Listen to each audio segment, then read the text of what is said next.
যে কথাটা হয়তো হেদায়েত নয়, গোমরা, 10টা মানুষ শুনলো, 10টা মানুষ সেই কথাটা মেনে চললো, ওই 10টা মানুষের পুরো পাপের বোঝা আমার ঘরে এসে চাপবে। এই জন্য আমরা মাদ্রাসা লাইফের মানে মাদ্রাসা জীবন ছিল আমাদের। তো মাদ্রাসা লাইফে আমরা দেখেছি যে বুখারী একটা হাদিসে বলা হয়েছে, মান কাযাবা আলাইয়া মুতাআম্মিদান ফায়াতবাউ মাকামাহু মিনান নার। যেটা আমার হাদিস নয়, যে বলবে এটা ক্বালা রাসূলুল্লাহ, সে তার নিজের ঠিকানা নিজে জাহান্নামে করে নিল। আর হাদিস বলবেন, একটা হাদিস বলতে গেলে 1 বছর জ্বর আসবে, একটা হাদিস বলতে গেলে 1 বছর জ্বর হবে স্যার। কেন হাদিস তো দূর কাবাদ, আল্লাহ সুবহানাহু ওয়া তাআলার আয়াতে কারিমা প্রচুর পরিমাণে বলে মানুষকে প্রত্যাবর্তন করানো যাচ্ছে না, পরিবর্তন হচ্ছে না। হাদিস তো রাস্তাঘাটে উঠতেছে, একটা পরিবর্তন হবে না। মাঝখানটায় কি হলো বলুন তো? মান কাযাবা আলাইয়া মুতাআম্মিদান ফায়াতবাউ মাকামাহু মিনান নার। আমি একটা রসুলের হাদিস নয়, কিন্তু আমি বলে ফেলি যে ক্বালা রাসূল, এটা রাসূলের হাদিস, আমি আমার নিজের ঠিকানা আগুনে করে নিলাম। কত ডেঞ্জারাস ব্যাপার হাদিসের ক্ষেত্রে। রাসূল জানতেন আমার পরে কি অবস্থা হবে। আল্লাহ সুবহানাহু ওয়া তাআলা আরো ক্লিয়ার করে দিয়েছেন। আল্লাহ সুবহানাহু ওয়া তাআলা জানেন বলে এই আয়াতটা নাজিল করেছেন। আল্লাহ জানেন পরবর্তীকালে মানে মুহাম্মদুর রাসূলুল্লাহ, ওনার পর আর কোনো নবী আসবে না, কিন্তু পৃথিবীর অবস্থা কি হবে, তাই আল্লাহ সুবহানাহু ওয়া তাআলা আপনার সূরা জাসিয়ার 45-এ বলছেন, 50 নম্বর সূরা, 45 নম্বর সূরা 50 নম্বর আয়াত, লাস্ট আয়াত, ফাবিআইয়ি হাদিসিম বাদাল্লাহি ওয়া আয়াতিহি ইউমিনুন। আমি আল্লাহর আমার আয়াত ছাড়া আর কোন হাদিসে বিশ্বাস করবে? এ কথাটা সরল অর্থ করুন। সরল অর্থ করলে কি হবে? আমি আল্লাহর আমার আয়াত ছাড়া কোন হাদিসে বিশ্বাস করতে পারবে, বিশ্বাস করা যাবে না। মানে মানা দূর কাবাদ, বিশ্বাস করা যাবে না। মানা দূর কাবাদ, বিশ্বাস করা। এরপর আলোচনা আর প্রচুর আয়াত বলেছেন, ওমান আসদাকু মিনাল্লাহি হাদিসা। আমার কথার চাইতে আর কোন হাদিস সত্য হবে? ফাবিআইয়ি হাদিসিম বাদাহু ইউমিনুন। আমার হাদিসের পরে আর কার হাদিসে তোমরা বিশ্বাস করবে? ভাইরা আমার, শয়তান কিন্তু এগুলো আল্লাহ বললেন। নবীও মানুষের নিরাপত্তার জন্য, বাঁচার জন্য নবীও মানে প্রচুর পরিমাণে হাদিস দিয়ে মানুষের কোরআনের দিকে নবীর দাওয়াত দিয়ে নবী বলেছেন, মান ক্বালা বিহি সাদাকা। যে মানুষকে মানে এই কোরআন দিয়ে কথা বলে, যে কোরআন থেকে কথা বলে, সেই সিদ্দিক। মান ক্বালা বিহি সাদাকা, যে কোরআন দিয়ে কথা বলে সেই সিদ্দিক। ওমান আমিলা বিহি উজরা, যে কোরআন ধরে আমল করে সেই আল্লাহর কাছ থেকে পারিশ্রমিক পাবে, অন্য কোনো কিছু নয়। ওমান হাকামা বিহি আদিলা, আর যে কোরআন ধরে বিচার করে সেই একমাত্র ন্যায় বিচার করে, আদিলা। ওমান হুদিয়া ইলাইয়া ইলা সিরাতুল মুস্তাকিম, আর যে মানুষকে কোরআনের দিকে দাওয়াত দেয় সে একমাত্র সিরাতুল মুস্তাকিমের দাওয়াত দেয়। আবার বুখারী এসেছে, খায়রুকুম মান তাআল্লামাল কুরআন ওয়া আল্লামা। তোমাদের মধ্যে ওই ব্যক্তি একমাত্র আল্লাহর কাছে সবচাইতে মর্যাদা সম্পন্ন, যে নিজে কোরআনের আল্লাহ যে এলেম দিয়েছে ওই এলেম মানে আলেম হয়, মানে এলেম অর্জন করে, আর অন্য মানুষকে যে কদিন মানবে, অন্য মানুষকে যতটুকু সম্ভব মানুষকে আল্লাহর এই এলেম বিতরণ করে। এরপরে প্রায় 500 হাদিস এসছে ফাজাইল কোরআন। হযরত আলী রাদিয়াল্লাহু তাআলা, রাহুল বুখারী, হযরত আলী মহানবী সাল্লাল্লাহু আলাইহি ওয়াসাল্লাম ওফাতের পরে যে মানুষ যখন মানে খুব বিষণ্ণ হয়ে দাঁড়িয়ে আছে, হযরত আলী বেরিয়ে এসে বললেন, তোমাদের রাসূল এই কোরআনের 2 মলাটের ভিতরে যা আছে এ ছাড়া আর কোনো কিছু রেখে যাননি, তবে একটা সহিফা রেখে গিয়েছিলেন। সহি বলতে উনি সেটা ওই বল্লামের আগায় আপনার বাঁধা ছিল একটা চিঠি, সেই চিঠি লেখা ছিল আপনার কেসাসের একটা বিষয় লেখা ছিল, কেসাস সম্বন্ধে একটা বিষয় লিখেছিল। এই 2 মিনিটের ভিতরে যা আছে এই ইহা ছাড়া আর এই মানে এই সহিফাটা ছাড়া, মানে ওই চিঠিটা ছাড়া আর তোমাদের রাসূল কিছুই রেখে যাননি। সহিহ মুসলিমে আমরা দেখতে পাচ্ছি মহানবী সাল্লাল্লাহু আলাইহি সাল্লাম বিদায় হজের ভাষণে বললেন, তোমাদের কাছে আল্লাহর কিতাব রেখে যাচ্ছি, যতদিন তোমরা আল্লাহর কিতাবকে মজবুত করে ধরে থাকবে কেউ পথভ্রষ্ট হবে না। আশ্চর্যের ব্যাপার, আমরা এবার যদি টোটাল 76 হাদিস বুখারী, মুসলিম, তিরমিজি, নাসাই, ইবনে মাজাহ, বাইহাকি আরও অন্যান্য সমস্ত ধর্মগ্রন্থগুলো গেলে আমরা দেখতে পাবো, সেই কিতাব মানে ওই হাদিস গ্রন্থগুলোকে দেখতে পাবো। সেখানে একটা হাদিসে এসছে আপনার তারাক্তু ফিকুম আমরাইন লান তাদিল্লু মা তামাসসাকতুম বিহিমা কিতাব আল্লাহ সুন্নাতে রসুল। 5-6টা হাদিস সংকলন আছে।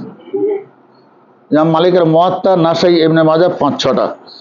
2 নম্বর 3 কোয়ালিটির হাদিস এসছে, 3 শ্রেণীর হাদিস। এক শ্রেণীর হাদিস হলো কিতাবুল্লাহ সুন্নাতে রসুল। আরেকটা শ্রেণীর হাদিস হলো তারাক্তু ফিকুম আমরাইন লান তাদিল্লু মা তামাসসাকতুম বিহিমা কিতাবুল্লাহ আহলে বাইত। ওটা কি হলো? কিতাবুল্লাহ সুন্নাতে রসুল। এখানে এসছে কিতাবুল্লাহ আহলে বাইত।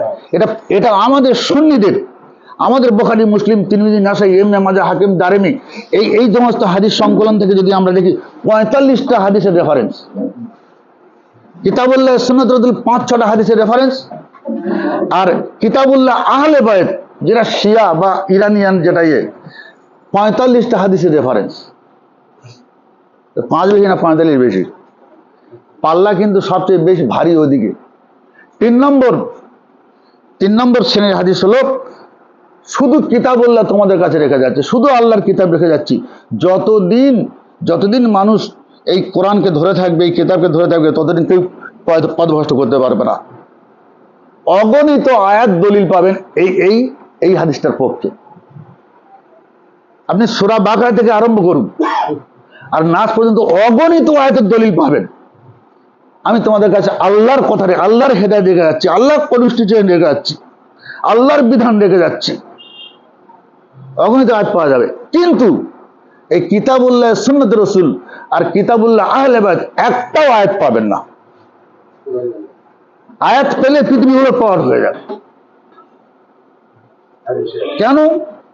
কেন উলট পালট হবে? আসুন আমরা কয়েকটা আয়াত দেখি। 10 নম্বর সূরা ইউনূস 108। আল্লাহ সুবহানাহু ওয়া তাআলা বলতেছে, ইয়া আইয়ুহান নাস, হে জগতের মানব জাতি, মানব, কদ জাআকুমুল হাক্কু মির রাব্বিকুম, নিশ্চয়ই তোমাদের রবের কাছ থেকে এসেছে একমাত্র সত্য। ফামান ইহতাদা ফাইন্নামা ইয়াহতাদি লিনাফসিহি, নবীর কিচ্ছু করার নেই। ফামান ইহতাদা ফাইন্নামা ইয়াহতাদি লিনাফসি, যে এখান থেকে হেদায়েত নিল, যে এখান থেকে জ্ঞান নিল, বুঝ নিল, হেদায়েত নিল, নূর নিল, আলো নিল, বাঁচার রাস্তা বের করে নিল। হেদায়েত মানে অনেকগুলো ব্যাপক অর্থবোধক, যে এখান থেকে সবকিছু নিল। ফামান ইহতাদা ফাইন্নামা ইয়াহতাদি লিনাফসিহি, সে নিজেকে বাঁচিয়ে নিল, সে হয়তো কাউকে বাঁচাতে পারবে না, সে বেঁচে গেল। ওমান দাল্লা ফাইন্নামা ইয়াদিল্লু আলাইহা, আর যে এখান থেকে যে হেদায়েত সরবরাহ এলো না, এখান থেকে হেদায়েত নিল না, এখান থেকে বাঁচার রাস্তা বের করে নিল না, লা ইয়াস্তাবি আসহাবুন নার ওয়া আসহাবুল জান্নাহ, আমি দুটো পথ করেছি, একটা আগুনের পথ আর একটা জান্নাতের পথ। যে এখান থেকে জান্নাতের পথ নিল না, সে নিজের ধ্বংস নিজেই করে নিল। আর রসুলকে বলছেন, ওয়ামা আনা আলাইকুম বিওয়াকিল, আপনি বলে দেন আমার ওকালতি করার কোনো ক্ষমতা নেই। অন্যত্র আল্লাহ সুবহানাহু ওয়া তাআলা আরো একটা আয়াতে বলেছেন, কুল লা আমলিকু লিনাফসি নাফআন ওয়ালা দাররা, হে রাসূল আপনি অন্যজনের জন্য মানে ওকালতি করবেন, অন্যের সুপারিশ করবেন, তো ও তো অনেক দূরের কথা।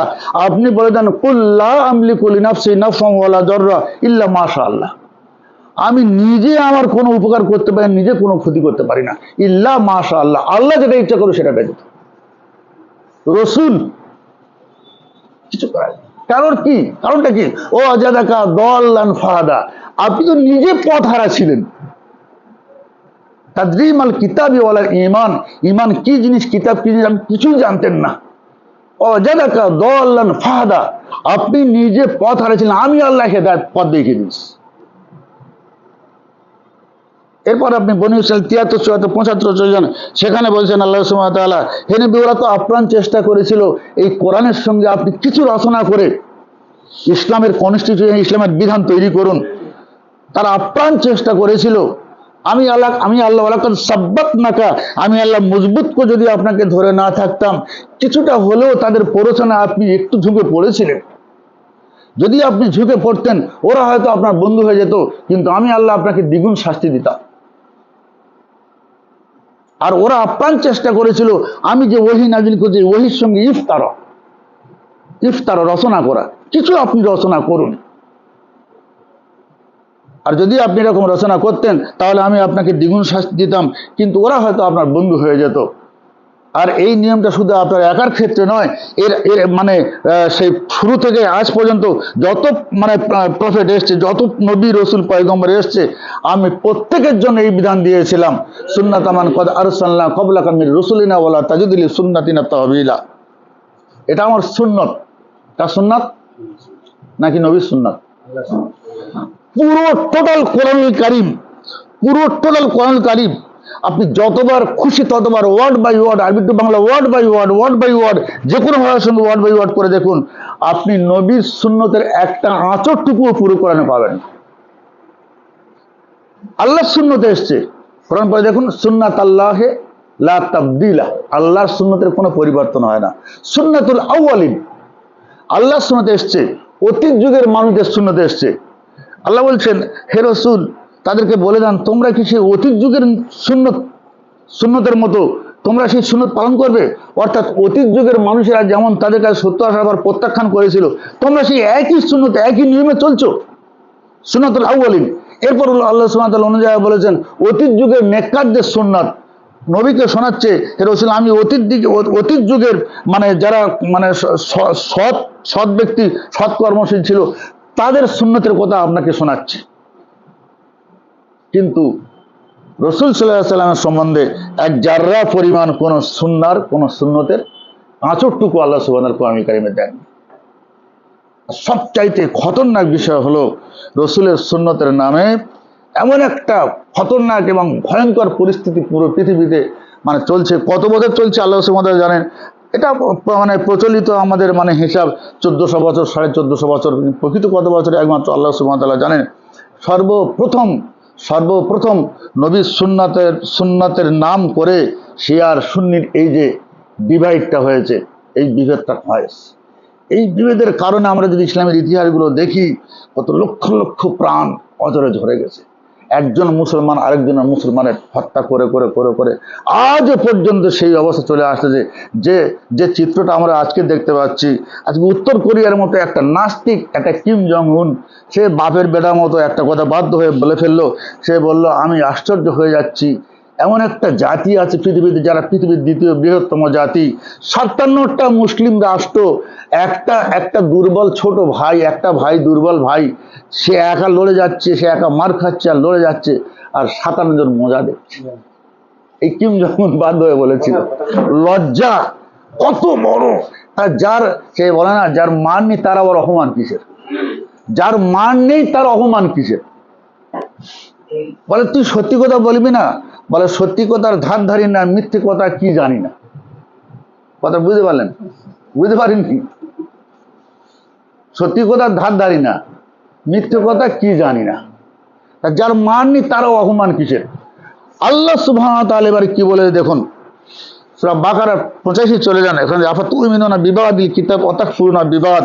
তোমরা যদি কোরআনের এই আমার যে বিধানের কিছু কথা নেবে আর কিছু কথা অমান্য করবে, ফামা জাযাউ, দুনিয়ার জীবনে আমি আল্লাহ লাঞ্ছিত জীবন দেব, লাঞ্ছিত করব। আর ওয়ায়াউমাল কিয়ামাতি ইউরাদ্দুনা ইলা আশাদ্দিল আযাব, আর মৃত্যুর পরে হাসরের মাঠে আমি তোমাদের আশাদ্দি আযাব দেবো। আমাল্লাহু বিগাফিরিন আম্মা তা'মালুন। আমি আল্লাহ এক জাররা পরিমাণ কোন বিষয়ে বেখবর ছিলাম না। আল্লাহর কাছে রাত নেই, দিন নেই, আল্লাহর কাছে তন্দ্রা নেই, নিদ্রা নেই। আল্লাহ বলছে, ওমা কুন্না গায়বিন, আর আমি আল্লাহ তো অনুপস্থিত ছিলাম না। চামড়া সাক্ষী দেবে, হাত সাক্ষী দেবে, চোখ সাক্ষী দেবে, জমিন সাক্ষী দেবে, সবাই সাক্ষী দেবে। কোরআনে কারিমের সাক্ষী প্রচুর, আর সংখ্যা অনেকগুলো আল্লাহ সুবহানাহু ওয়া তাআলা বলেছেন সাক্ষী দেবে। কিন্তু সূরা আনামের 19 নম্বর আয়াত দেখুন, হে রাসূল ওদেরকে জিজ্ঞাসা করুন, সাক্ষীদাতা হিসেবে সবচাইতে বড় সাক্ষীদাতা কে? আল্লাহ সুবহানাহু ওয়া তাআলা জিজ্ঞাসা করে আল্লাহ নিজেই আনসার দিচ্ছেন, আর বলছে কুলিল্লাহ, বলো আল্লাহই সবচেয়ে বড় সাক্ষীদাতা। কি আপনার চামড়া সাক্ষী দেবে, পা সাক্ষী দেবে, হাত সাক্ষী দেবে, আপনি সাক্ষী দেবেন, কিরামান কাতিবিন কি সাক্ষী দেবে? আল্লাহ সুবহানাহু ওয়া তাআলা, আমি আল্লাহ সবচাইতে বড় সাক্ষীদাতা। এরপর আল্লাহ সুবহানাহু ওয়া তাআলা বলছেন, ওহিয়া ইলাইয়া হাজাল কুরআন, আপনি বলুন হে নবী, ওহী করা হয়েছে ইলাইয়া আমার প্রতি, হাজা মানে এই, হাজাল কুরআন, ওহী করা হয়েছে আমার প্রতি এই কোরআনে। আর সেকেন্ড কোন জায়গায় ওহী নেই। ওহী অনেক রকম আছে, মৌমাছির উপর ওহী আছে, জীবজন্তুর উপর ওহী আছে, আমাদের উপরে শয়তান আবার মানুষের উপর ওহী দেয়। ওহি অনেক প্রকারে আছে। হযরত মুসা আলাইহিস সালাম মায়ের কাছে আল্লাহ পাক ওহি পাঠিয়েছিলেন। আমরা কোরআন টাইম থেকে আমরা পাচ্ছি এগুলো। অতএব মেন ওহি যেটা কনস্টিটিউশন বাই ল অফ আল্লাহ, আল্লাহর কনস্টিটিউশন, আল্লাহর বিধান, আল্লাহর নীতি, আল্লাহর যেটা মানলে, যেটা আমাদের জন্য আল্লাহ সুবহানাহু ওয়া তাআলা মানা আমাদের জন্য অবশ্য পালনীয়, অবশ্য করণীয়, অবশ্য কর্তব্য করেছেন, সেটা কোন ওহি? ওয়া উহিয়া ইলাইয়া হাজাল কুরআন। সেটা আমাদের সমাজে আমরাও বলেছি, আমরাও পড়েছি, আমরা সারা জীবন মানুষে বলেছি যখন অন্ধকারে ছিলাম যে ওহি দুই প্রকার। কিন্তু যখন মানুষ আমাদের জিজ্ঞাসা করলো আপনি হাদিস থেকে দলিল দেন, ওহি দুই প্রকার, আমি কনফিউজ হয়ে গিয়েছিলাম, কোনো কিছু বলতে পারিনি। তারপর যখন আমাকে দেখালো যে আপনি দেখুন সূরা আনামের 19টা বের করলাম, বললো আপনি ওই আনামের 19টা পড়ুন। হতবাক বিস্ময় বিমূঢ় হয়ে গিয়েছিলাম, যেখানে আল্লাহ বলেন একমাত্র ওহি কোরআনই দেয়া আছে। ওহিয়া, এবং ওহি করা হয়েছে, ইলাইয়া আমার প্রতি, হাজাল কুরআন এই কোরআনকে কেন করা হয়েছে? লিউনজিরাকুম বিহি, যাতে করে এইটা দিয়ে তোমাদের জীবনগুলো সতর্ক করি বা শুধরে দিই। অমাম বালাগা, আর কিয়ামত পর্যন্ত আমার অবর্তমানে যার কাছে এই কোরআন যাবে, এই কোরআন দিয়ে জীবনটা শুধরে নেবে। কিভাবে শুধরাবে? সূরা বাকারা 83 নম্বরে আল্লাহ সুবহানাহু ওয়া তাআলা বলেছে অকুলিল নাসি হুসনা, যখন তোমরা মানুষের সঙ্গে কথা বলবে উত্তম কথা বলবে। আমি এতদিন রাগান্বিত হয়ে কোনো কারণে বিভিন্ন এতে আমি মানুষের সঙ্গে অদমভাবে কথা বলতাম, যখন আল্লাহ সুবহানাহু ওয়া তাআলা এই বিধানটা শুনতে